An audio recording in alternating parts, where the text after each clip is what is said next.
গতকাল থেকে আইপ্যাক একদম হৈ হৈ রই রই করে নেমে পড়েছে। পোস্টার বানিয়ে একদম সমস্ত জায়গাতে ভিজুয়ালস ছড়িয়ে মমতা বন্দ্যোপাধ্যায়কে একটা গাউন ব্যান্ড পরিহিত অবস্থায়, যে আজকের দিনটা নাকি ঐতিহাসিক, মুখ্যমন্ত্রী আইনজীবী হিসাবে সওয়াল করবেন বাংলার মানুষের।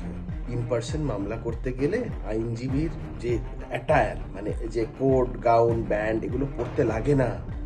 মমতা বন্দ্যোপাধ্যায় ইন পার্সন সওয়াল করছেন, উকিল হিসাবে সওয়াল করছেন না। উকিল হিসাবে মমতা বন্দ্যোপাধ্যায়ের করা একটা এফিডেভিটের একটা মক্কেলকেও খুঁজে এনে দিক না। আচ্ছা, মমতা বন্দ্যোপাধ্যায় যদি ওকালতিতে এতটাই পাণ্ডিত্য তার থেকে থাকবে, তার ভাইপো, তার আদরের নিজের আপন ভাইপো মামলাগুলো করানোর সময় অন্য উকিল খোঁজেন কেন? নিজের বাড়িতে এত বড় উকিল আছে, পিসি দিয়ে মামলা করান না কেন? একটা হাস্যাস্পদ পরিস্থিতি তৈরি হচ্ছে। সুপ্রিম কোর্টের জজেরা সবাই খুব একটা গুরুগম্ভীর পরিস্থিতির মধ্যে সারাদিন থাকেন। আজকে তাদের জন্য একটা কমিক রিলিফের দিন, একটা হাসি ঠাট্টার দিন। সবাই ভালো থাকবেন, উপভোগ করুন।